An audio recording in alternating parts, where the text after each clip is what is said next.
I'm a little bit late to the game, but better late than never with the FD7 here from FiiO. And I gotta say, $630. I mean, I like it. It's good, but is it worth it? We'll find out. Hey friends, Timmy here. Welcome back to another video on Kids Audio. Today we have, of course, a FiiO FD7, the newest addition in FiiO's FD line. Of course, we have the FD5, it's the first one that came out, FD3 that came out last year. Not a big fan of the FD3.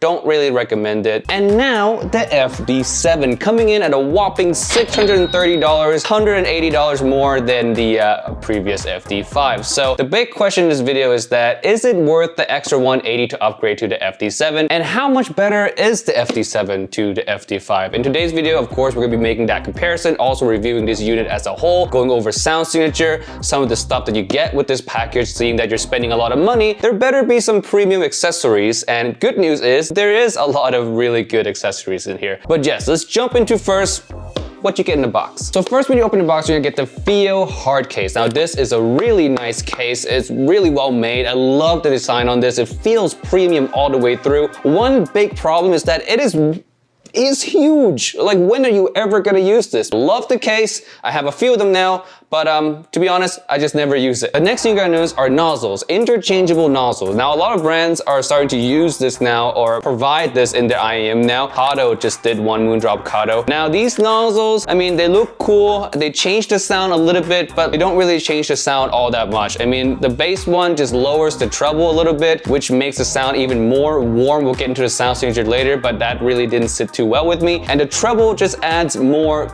treble, but it has too much treble already in certain areas. There's already some peaks in the sound already. So the treble nozzle really didn't help it out too much. For me, the balanced sound the best. The next cool thing you're gonna get besides the cable clip right here are the interchangeable terminations. So it comes preset with 3.5, but you also get a 2.5 and a 4.4. And I gotta tell you, these IEMs, they do eat up quite a bit of power. To my big surprise, I didn't know that they were gonna eat up that much power. So if you have a device that can play on a 4.4, then I definitely recommend you use a 4.4, or else you might find yourself bumping up the volume on your device quite a bit higher than normal if you're using just the 3.5s. Having these options here are amazing and pretty much a necessity if you're selling IEMs anywhere above $500–600 nowadays. This is just really nice premium accessories that all brands should have in their expensive products, and I'm glad that FiiO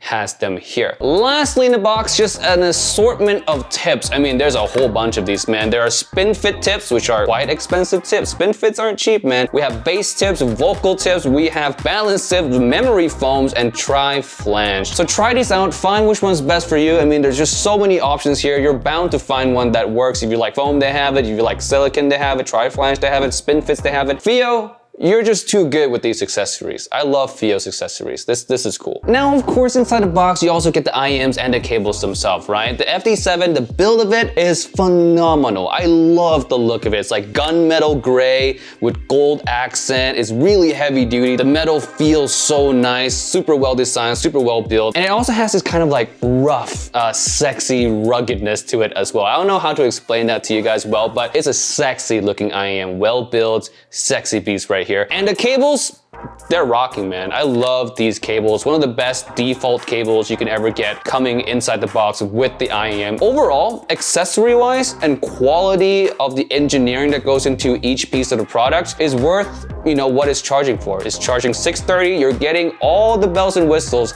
that you would get off an IEM that costs $630. So big up. Now on to more important bit now, the sound. How does this thing sound? Now this thing has a rather neutral style signature, which is very different from its two predecessors, the FD3 and the FD5, both of them being more V-shaped. The FD7 is taking the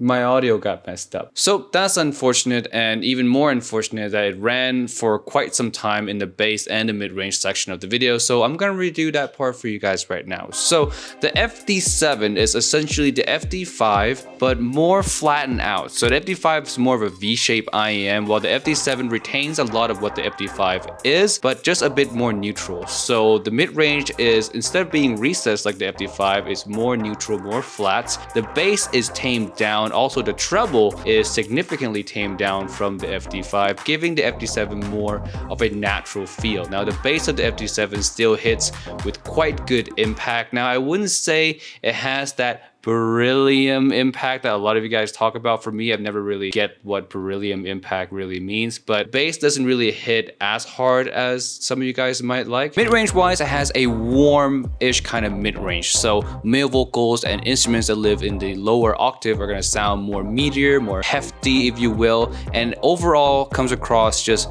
more weighty and relaxing at the same time. And when you pair that with a relatively tame upper mid-range as well, really gives this IEM that whole relaxing aesthetic. I mean, you have the warm kind of low mid-range coupled with just a really kind of flattish, relaxed upper mids. Is probably one of the most relaxing IEM you can grab. Now, that might sound so good for some of you, but for some of you guys out there, it's gonna sound almost kind of too flat, maybe too boring, maybe doesn't have enough character, enough fun, you know, so it really depends on your taste there. But if you're looking for something that's dead relaxing with a warm tinge, then this is one of the IEMs that you should consider. Back to Past Timmy. In the treble area, it's where I say I have the most problem with it, because in the initial treble or the lower treble area, there's a bit of a peak. There's a bit of a sibilance peak there. I wish they tame it down a little bit. The FD5 has the same exact problem, but on the FD7 it is fixed somewhat, it is lowered somewhat, but it's still there. And on some artists like Ariana Grande, you really do feel those sibilants coming through, but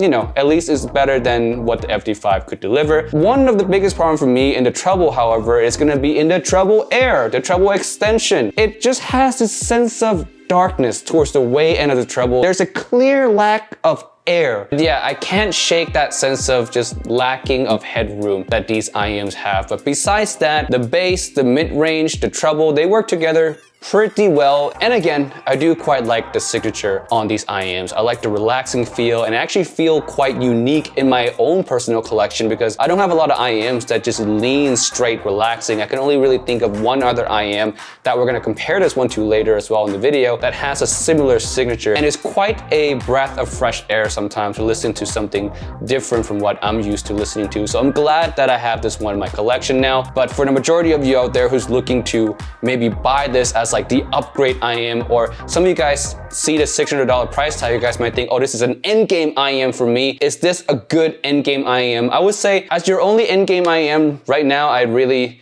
can't recommend it based on the tuning alone, but it is a good addition to an already existing collection. At $600, there's just a lot of competition out there that, in my personal opinion, is better, both in tuning and in technical performance. Speaking of technical performance, let's jump into that. The details on these are actually an improvement. They're better than FD5. So let's bring up my scale. We have the Starfield in the middle, we have the Timeless and the Noli VX on the top end, Blonde 03 and a Pixelated Trash Can at the low end, right? The FD5 was somewhere around the Starfield, if I remember correctly, maybe a little bit above the Starfield. The FD7, however, plays ball with the Timeless. Yeah, it lives in that range. Timeless, maybe a little bit more, a little bit less than Timeless, but it lives in that range, which puts it in contention with IEMs in the $500, $600, $700 mark. So the technical performance, the detailed resolution of these IEMs are quite an improvement over the FD5. When it comes to staging, this thing is not as wide as it can be. Again, lacking a bit of that air in the treble really hurts these IEMs in the overall grandeur feeling that these could have had. When it comes to imaging, these are quite competent. Like I said, that just comes with the territory of the IEM being so good in resolution, so good in separation. Everything's coming across distinct, really helped the imaging there. I would say it's above average in imaging, which is to be expected of an IEM that's expensive, but I'm glad it has it nonetheless. Now for comparison time versus the FD5, we already touched on this a lot in the video, but the FD7 is essentially a more neutral FD5 and an improvement in a technical performance in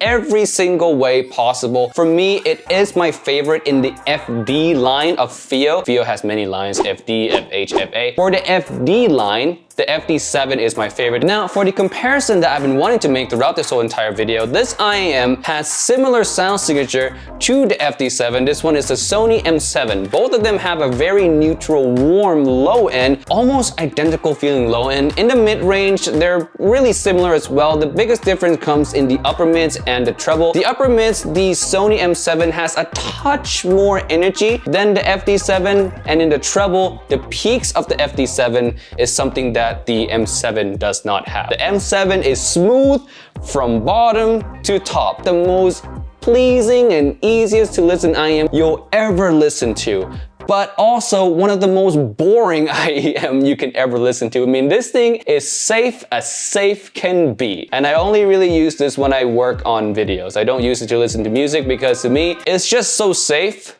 It's just boring.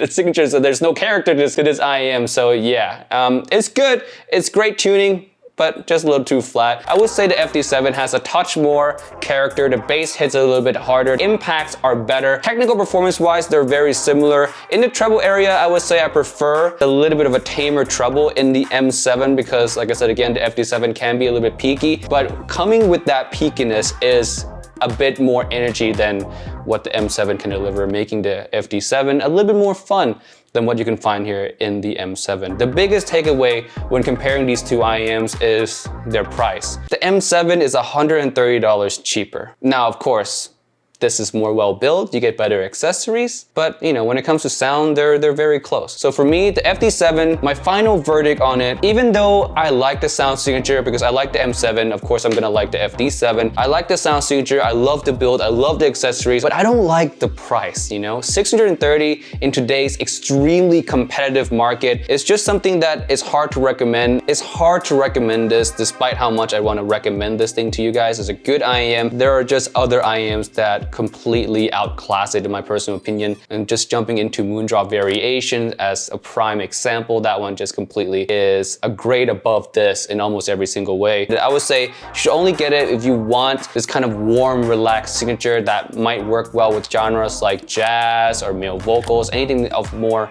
relaxing nature like R&B. If you're into those kind of music, then the FD7 might fit your needs. Other than that, if you're listening to any other genres that requires a lot more energy in the upper mid-range or in the treble area, or requires it to have a wider soundstage in general, then I would look away from this one. It goes without saying, for an IEM this expensive, you should definitely try it out first to see if it fits your taste, if it fits your library, before you make a purchase. Besides that, there's really nothing else I could say about it. It's a great IEM. I like it a lot myself.